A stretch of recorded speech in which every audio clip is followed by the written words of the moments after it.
বাংলাদেশ শ্রীলঙ্কার ম্যাচের জয়ের নায়ক আপনি কাকে দেখছেন? অনেকের মতে সাইফের দায়িত্বশীল ব্যাটিং, আবার কেউ বলবেন হৃদয়ের ঝড়ো 50। তবে এসবের মধ্যে একটি নাম কি আড়ালে চলে যাচ্ছে না? মুস্তাফিজের অ্যামেজিং বোলিংটাই কি লঙ্কানদের কম রানে আটকে দেয়নি? 4 ওভার বোলিং করে 5 ইকোনমিতে 20 রান দিয়ে গুরুত্বপূর্ণ 3টি উইকেট। ফিজের এমন বোলিং ফিগার না থাকলে হয়তো লঙ্কানরা রানটা নিয়ে যেত প্রায় 200-র ঘরে। যতবার বাংলাদেশ বিপদে বা মোমেন্টাম হারিয়েছে, ঠিক ততবারই বোলিংয়ে এসে দলকে খাদের কিনারা থেকে টেনে তুলেছেন মুস্তাফিজ।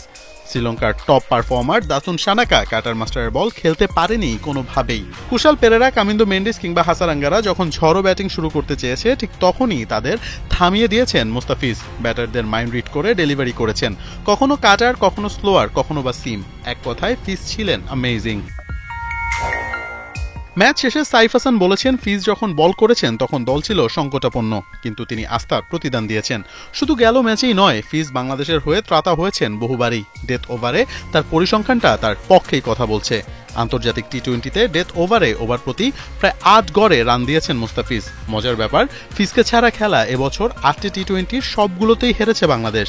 মুস্তাফিজের খেলা 11টি টি-20-র যে একটি হার, তাও এবারের এশিয়া কাপেই শ্রীলঙ্কার বিপক্ষে। সব মিলিয়ে ফিজকে বাংলাদেশের বিপদের বন্ধু বলা যেতেই পারে।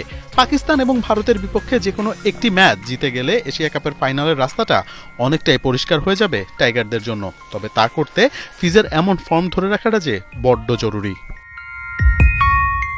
মোহাম্মদ আদনান, ৭১।